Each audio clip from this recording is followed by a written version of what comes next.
माझ्यासोबत आता उत्सव अध्यक्ष शरद सर आहेत। सर सांगा तुमच्या विषयी काही।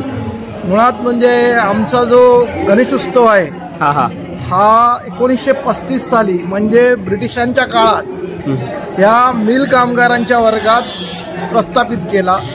त्यावेळेचे संस्थापक आमचे गणपतराव कदम, मोरे मास्तर, मालक बाबाजी जामसंडेकर, त्यानंतरची फळी बांदिवडेकर, चिले, भालेकर, चव्हाण, या सगळ्यांमध्ये हा उत्सव रोपटला छोटंसं रोपटं होतं, ते हळूहळू एक त्याचा वृक्ष तयार झाला आणि आज आमचं 90वं वर्ष आहे। या 90व्या वर्षाच्या काळात आमचे विभागाचे आमदार आणि युवा सेनेचे राष्ट्रीय अध्यक्ष यांचं सुद्धा काल इथे आगमन झालं होतं। त्यांचं सुद्धा जाहीर सत्कार आमच्या मंडळातर्फे करण्यात आला। या मंडळातर्फे वेगवेगळे कार्यक्रम, वेगवेगळ्या स्पर्धा, वेगवेगळे गुणात्मक विषय आम्ही या इथे घेतले जातात। म्हणजे मुळात म्हणजे हेल्थ चिकित्सा तुम्हाला सांगतो, पुन्हा महिलांसाठी एखादी कुठची हळदी कुंकूचा कार्यक्रम, मंगळागौर, आदिवासी पाड्यात आम्ही जाऊन म्हणजे आमचे सर्व कार्यकर्ते इथून गाड्या करून विभागात सर्वीकडे आम्ही देणगी घेऊन विभागातील लोकांकडनं वस्तू घेऊन त्या आदिवासी लोकांमध्ये जाऊन आम्ही वाटप करतो। आणि तसंच खेळामध्ये पण आमचं प्रावीण्य आहे या मंडळाचं। असं जवळजवळ आज 90वं वर्ष आम्ही पूर्ण करतो आहोत।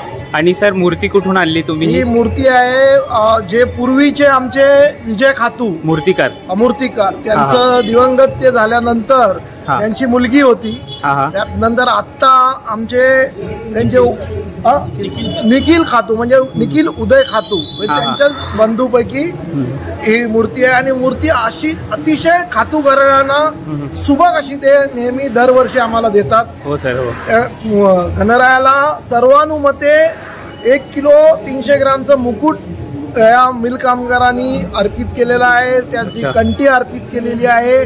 पुन्हा तुम्हाला सांगतो त्याचा जो सोनपट्टा आहे तो पण अर्पित केला. आणि आता या 90व्या वर्षाकरता सर्व गणरायांच्या भक्तांनी आणि मिल कामगारांच्या मुलांनी या गणरायाची एक छोटीशी सुबक मूर्ती ही प्रतिष्ठापनेसाठी तिथे ठेवली गेलेली आहे. अच्छा अच्छा, थँक्यू.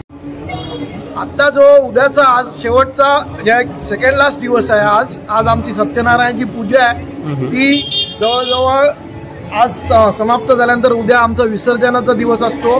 विसर्जनाला भाविकांचे आणि आमच्या भक्तगणांचे हे असतात, प्रत्येकाचं नवस असतात. त्याकरता मला वाटते 5 ते 6 तास जातात आमच्या इथे.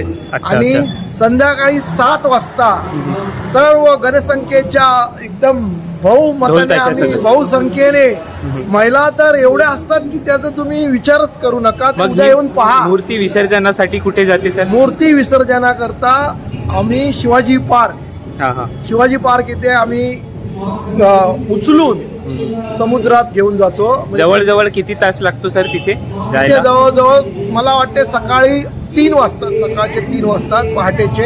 आणि 3 वाजेपर्यंत आमच्या गणरायाचं विसर्जन होतं. आणि 4 वाजेपर्यंत आमचं पुन्हा आगमन ह्या विभागात येतं. सर, आपल्या मंडळाचा विशेष असा कसा नाव आहे सांगू शकता तुम्ही? आमच्या मंडळाचं नाव लौकिक आहे. कारण लोरपळचा राजा म्हणून या गणरायाला संबोधतात.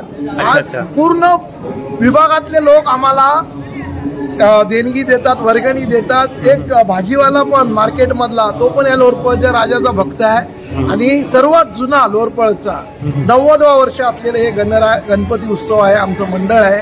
आणि ते आम्ही आता पुढे आजची माझी 4थी पिढी आहे. त्याच्यानंतर येणारी 2री पिढी असेल, 3री असेल, म्हणजे 10 पिढ्यानंतर गणरायाचं मला वाटते 150-100 असं आम्ही करत वर्ष गाठाल. वर्ष गाठणार. Thank you sir, thank you.